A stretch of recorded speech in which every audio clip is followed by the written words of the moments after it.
JD Vance is Donald Trump's VP pick, and the latest Democratic strategy seems to be calling him, and the Republicans in general, weird. So let's talk about it. Let's break it down to find out what's going on with this whole latest phenomenon and trend. So JD Vance, he wrote a best-selling book, Hillbilly Elegy, that became a Netflix movie. He started some big businesses, and he was elected as the Ohio State Senator from 2022, started 2023. Now he's chosen by Donald Trump as his VP pick for the upcoming election. So as far as I could tell, this seems to have begun with Minnesota Governor Tim Walz calling him and Republicans weird for statements that resurfaced that JD Vance made in the past about things like abortion and families and all this kind of whole thing. So what I'm interested in is whether or not calling him and others weird is an effective strategy. So in a way, this is really an ad hominem attack. So it's kind of like attacking somebody rather than their argument. So their character, not what they're saying.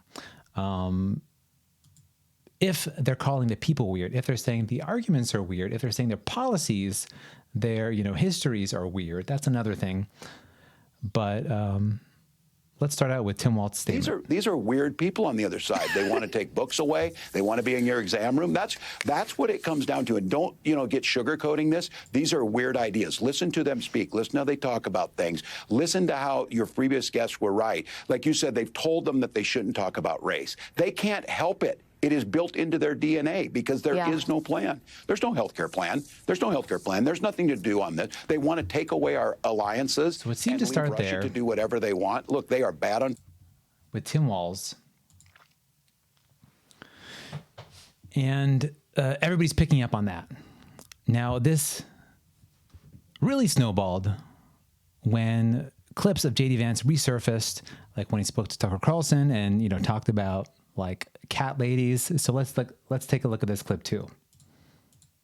Our corporate oligarchs buy a bunch of childless cat ladies who are miserable at their own lives and the choices that they've made, and so they want to make the rest of the country miserable too. If you look at Kamala Harris, Pete Buttigieg, AOC, the entire future of the Democrats is controlled by people without children. Vance made the comments. Okay, so you could see there, those comments are also ad hominem attacks. So nothing new in politics, attacking people's character. But this seemed to start this trend of like calling him weird. You also see here, there were some strange internet memes that went around. So he reposted an image of this, which seemed to be suggestive, involving a woman and a dolphin. So he replied, maybe the internet was a mistake. Now, what people picked up on is the bold part here. So see if you can see. So the woman and the dolphin part is in bold heading, which implies the way Twitter or X works, that those were searched terms. So you can see the first comment there. People are implying that he was searching like women and dolphins. So I don't know. I think he reposted an image, so I don't think we can say with certainty that he actually searched those terms. I think it's likely that wasn't the case. But the fact that he's commenting on these things, so at the time here, this was in February of this year, so he's a sitting U.S. senator, and he's posting about these things, which just seems a little bit bizarre. So it's a strange thing to post for sure. That's a weird post. There's no doubt about it. Getting even weirder, it doesn't stop there, okay? So a tweet went out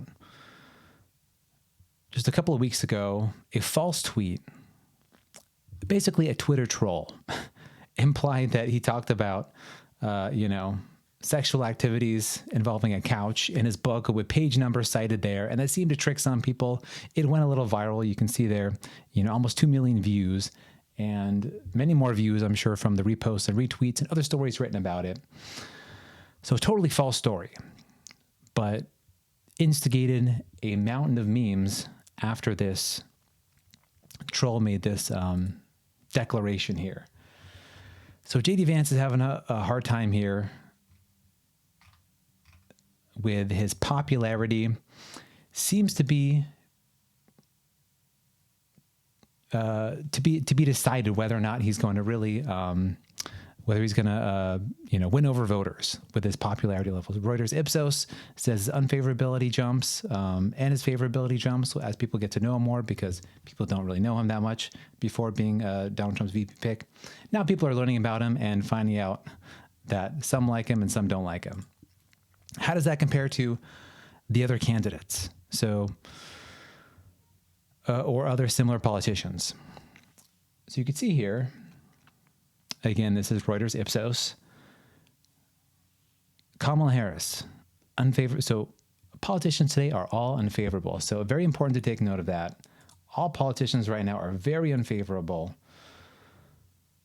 Donald Trump, Biden, 55, 59, Kamala, 50%. Right now, Kamala has the most favorability, though not by much. And JD Vance, people don't know that much about him yet. So that's part of his unfavorability at this point. Their story is saying he's the most unfavorable VP pick in recent years. I think that is largely because a lot of people don't know that much about him. So that's an important distinction about his current unfavorability. So going back to his weirdness, quote unquote, Donald Trump seems to even play on this a little bit and tease him in a rally he gave in March. This was a rally in Ohio where he's talking about the charges against him, comparing himself to Al Capone, and he throws JD under the bus a little bit here. So I'm really surprised. So this was a rally. He made a lot of statements. I think this is where he made the statement about there being an economic bloodbath. So there was so much going on in this rally.